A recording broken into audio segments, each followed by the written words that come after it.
Hello everyone, today I'll be reviewing Great Expectations. So Great Expectations came out in 1946 and was directed by David Lean, and this film is based on a classic story by Charles Dickens.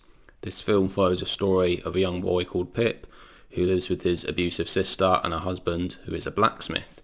One day Pip is outside and he comes across this escaped convict, and this escaped convict, whose name is Magwitch, he says to the boy, "You need to bring me some food." Later on, the police capture this escaped convict and they take him off. Later on, we're introduced to this character called Miss Havisham, who gets in contact with Pip and arranges for him to come to her house for some company and also to meet her adopted daughter, who is named Estella.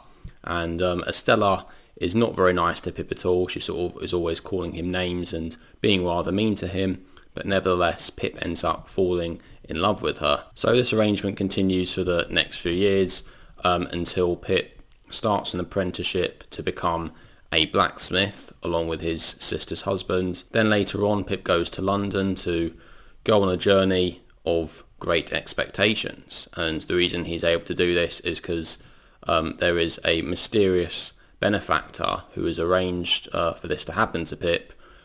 We as the audience, we assume that this is Miss Havisham, but we're not actually told exactly who this benefactor is. And throughout the story there are more twists and turns throughout this plot as we start to discover more and more and follow Pip on his journey of great expectations. So this is obviously a classic story, and like lots of Charles Dickens stories, there have been many adaptations of this, and this is often regarded as being one of, if not the best, adaptation of Great Expectations. And I have to say that going into this film, I was not too familiar with the story. I'd heard of it before. I remember seeing a TV adaptation of it once, which was quite a while ago.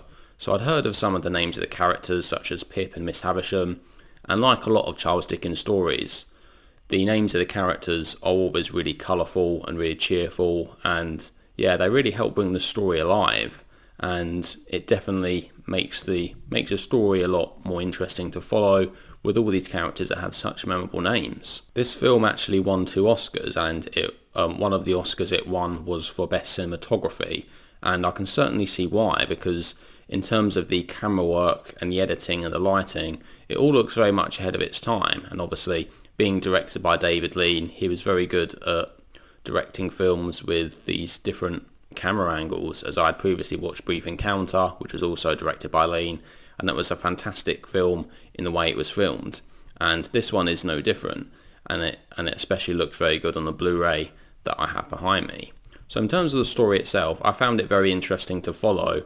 The story was constantly throwing things at me which were new and different, and I was very interested to see how Pip would develop throughout the story and what would happen to him as he goes on this journey of great expectations. And like a lot of Dickens stories, there are loads of interesting side characters as well.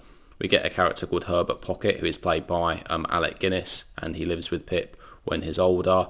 There's this character called Mr. Jaggers, who is this lawyer who helps Pip on his journey. And yes, there's lots of other interesting characters as well. I thought the actor who played Pip, John Mills, he was particularly excellent in this film. He really gives a great performance, though I did find that he was actually probably one of the least interesting characters in the film, and that's not necessarily to the story's detriment. It's just that there are so many other interesting characters that I did think that Pip as a character, he's a character who is going on this journey and witnessing all these things that are happening around him, and we as the audience are often seeing things from Pip's point of view, which does make things more interesting because it helps us relate to his character more and want the best for him as he has these ups and downs on his journey throughout the film. And what's particularly interesting is his relationship with Estella, who is the girl that he fancies when he was younger, and also his relationship with Miss Havisham as well. One of the things I didn't think particularly worked, however, was that earlier on in the film we're introduced to Pip when he's a boy, and also Estella as well, and they're both supposed to be about 14 years old at the time, and then the film suddenly fast forwards a few more years, and it is actually mentioned later on that Pip is turning 21 years old. However, the actor that plays Pip when he's older, John Mills, he looks far older than 21. In fact, John Mills was actually 38 years old at the time. So it's a bit strange when a film is fasting forward a few years, and so the character is only meant to look about 5 years older, but in reality he actually looks about 20 years older. And it was a similar thing with Estella as well, who's played by Jean Simmons when she was younger, then only a few years later played by Valerie Hobson, and the two actresses really look completely different, that it was quite difficult for me to believe that they were supposed to be the same character. I understand it might have been a bit difficult using the same actors, particularly with those sorts of ages, between the ages of 14 and 21. Obviously people look different, but again it was quite jarring to see how the characters changed all of a sudden and suddenly looked so much older. Nevertheless, the acting itself I thought was very good.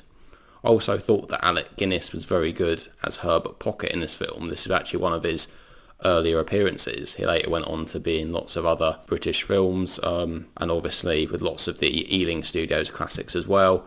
However, in this film Alec Guinness is wearing a wig, and it is really obvious. I might have only noticed it just because I was so used to seeing what Alec Guinness looked like in other films, that when I was watching him in this film it was very obvious that his character was wearing a wig, and it really did look quite ridiculous in my opinion, that it was quite difficult for me to take his character seriously when he was wearing this wig all the time. And I actually looked on IMDb in the trivia section, and apparently Guinness found the wig very uncomfortable to wear. However, these things are very minor things that I don't like about the film as a whole. I think it's a beautiful story, and I particularly like the ending of the film. It does them very nicely, although I have found out that the ending was changed slightly from the book. However, sometimes things do come across better on screen when they are done a different way to the book, so I can't judge it too harshly for that, as I haven't actually read the story myself. So overall I think Great Expectations is a fantastic story, and I think this film is a brilliant adaptation of the book. It definitely made me want to read the book myself, although I have read one Charles Dickens book, which is A Christmas Carol, and I must admit sometimes I do find the language a bit difficult to read. However, in this film, in terms of the dialogue, it is generally quite easy to follow. All the characters speak very clearly, and it's very easy to see what the characters are trying to do and what the motivations are.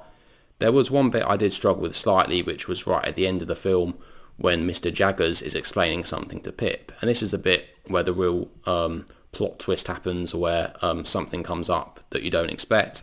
However, it's a fantastic twist, so I did understand it eventually, but it was just because Mr. Jaggers was saying it as a kind of metaphor to Pip, without really wanting to reveal what was happening, but also revealing a big plot twist at the same time.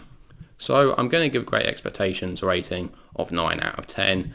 I think if you like these classic Dickens stories, obviously this is a must-see, and if you're a fan of classic British cinema, again, this is definitely one that needs to be watched. So there we go. So that is my review of Great Expectations. So what do you guys think? Have you seen Great Expectations? Do you like it? Do you dislike it? Please let me know what your thoughts are down in the comment section below. Anyway, thank you all very much for watching. I'll see you all in the next video. Take care.